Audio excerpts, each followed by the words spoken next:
reform is packed with people from a financial elite. I'm mistaken. Success with the establishment. They had no control in the way this country has been governed in the past 30 years. That's what the establishment is. You don't have to be rich or successful. You have had to have controlled this narrative, policy, and the way this country is run. Hey everyone, welcome back to Julian Discourse. The political atmosphere around Nigel Farage right now is absolutely electric. In this explosive Jeremy Vine debate, watch Reform UK's Laila Cunningham completely go off on a far-left panelist, Kevin Maguire, who tried to smear Farage with the tired establishment narrative. While the political class continues to play their desperate games, Laila delivers a masterclass in holding these people accountable. Hit subscribe and let's watch the elite narrative collapse in real time. We know the satirical candidate Count Binface is standing. Chancellor Rachel Reeves has formally accepted Farage's resignation, saying the whole thing's a farce and a desperate distraction and the people of Clacton deserve better. But if Nigel wants to spend the summer arguing with a bin, I won't stop him. That's probably her best line in her political career. I thought that's right. He said it was people versus establishment. He's part of the establishment, Nigel Farage, privately educated, Dulwich College, followed his dad into the city slicker, commodities trader, professional politician, 5 million quid in his back pocket. He loves the best restaurants and private bars around Mayfair. Kevin, but it's not people versus establishment, it's Farage versus Count Binface. And it's backfired immediately. Already, you think so, Laila? His credibility's gone. Let me just... The establishment is not any successful person who went to private school. Then everyone who did that would be. The establishment are politicians, quangos, institutions and journalists who have controlled the country for the past 30 years against sometimes the will of the people. And you cannot deny Nigel... Hang on. Nigel has been... I'll keep me laugh. I'll hold me laugh. Yeah, Nigel has been fighting that establishment as an outsider for the past 30 years. But we can give Laila that, can't we? I mean, that's not... Sorry. Why can't you concede that? My friend is... Does it matter? Don't need to shout about it. Nigel Farage is more of an establishment figure than Keir Starmer, Andy Burnham, Kemi Badenoch, Zach Polanski, you have no idea what the people think of the establishment. But it's not. So any successful banker is the establishment. Any successful banker who went to a private school. You create an idea of the establishment, take yourself out, when the top of Reform is packed with people from a financial elite. You've got Richard Tice, a hereditary property developer. Zia Yusuf used to be Goldman Sachs. We just saw him. Nigel Farage, the professional politician and city trader who now hangs around. So, Kevin, you are mistaken. Success with the establishment. They had no control in the way this country has been governed in the past 30 years. That's what the establishment is. You don't have to be rich or successful. You have had to have controlled this narrative, policy, and the way this country is run. You're going to go to the city and tell everyone there you're all establishment. They'll laugh in your face. You're so out of touch. But let me just address the fact that she said...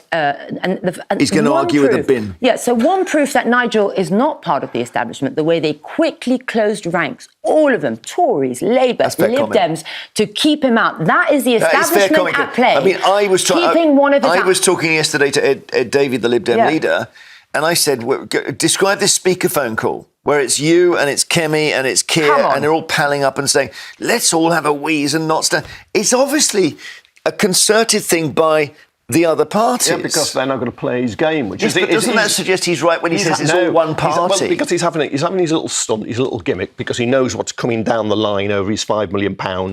Posh George support, possibly two. T&C's applied, denials. I accept that, and nothing has been found formally in Parliament. But he sees what's coming down the line, where the chances are, I would say the odds are, and I've watched this right through politics over decades, he's going to get a hefty suspension because the size of the secret gift, and then there would be a by-election. So he wants to fight his own by-election now. Then if he's found guilty... Does it again? But then he'll say there's no point having another by-election. No, he won't. Well, he's not saying... No. There are two... His credibility's gone. There are two questions at play, right? Did he breach the rules? And that's the parliamentary standards.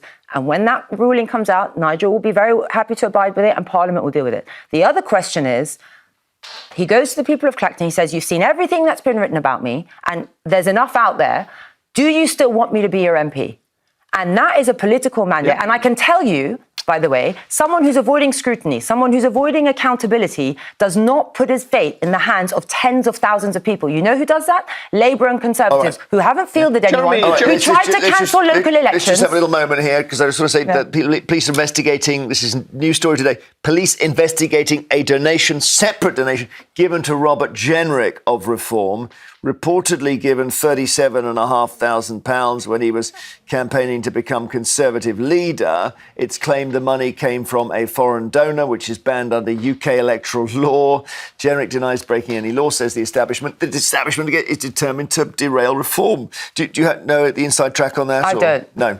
Then we should mention Binface, because if it is going to be these two people standing, Binface has policies.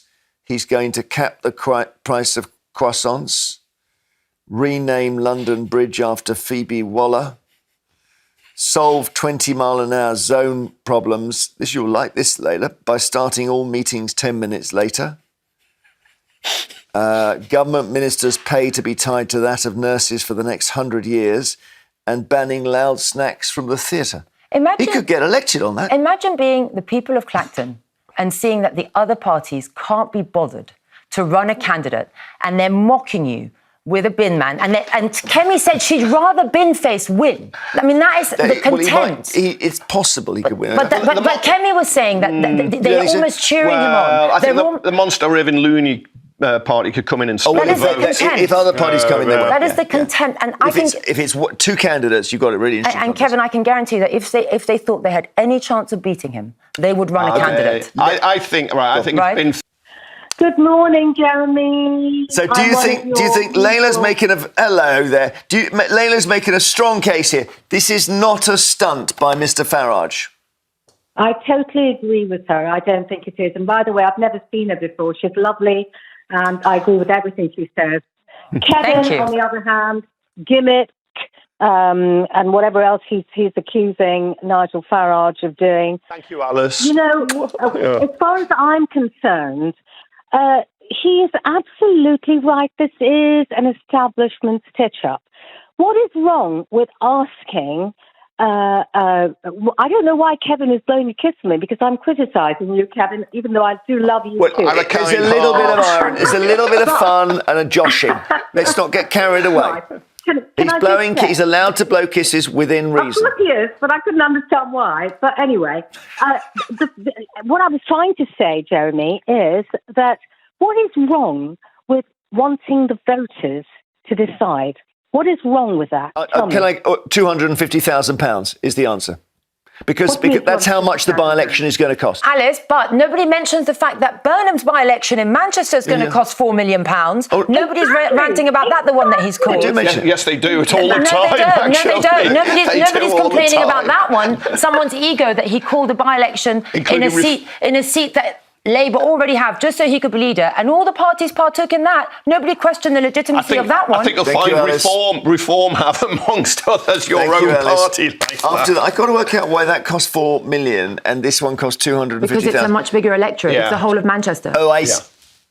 Yeah. Well, I see that. So for the mayor. Oh, for the mayor. I'm sorry. Okay. Yeah.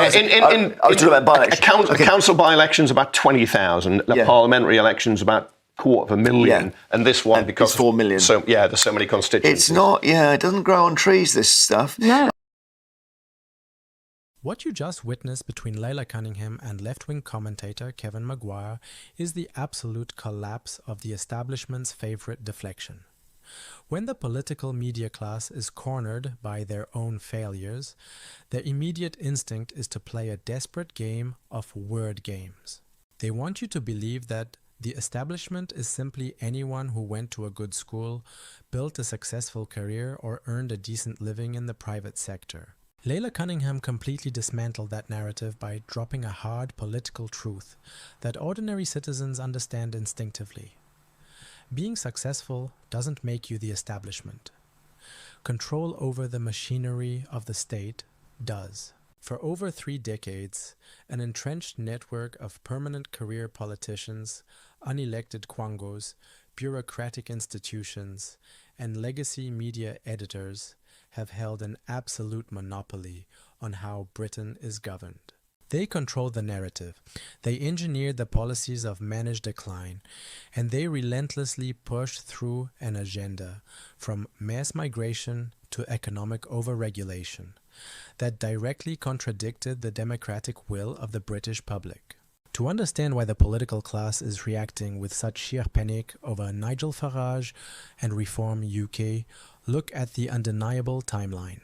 When Farage won Clacton in July 2024, it wasn't just a localized victory, it was a massive shockwave that shattered the two-party monopoly. Now look at how the legacy parties behave when their grip on power is challenged.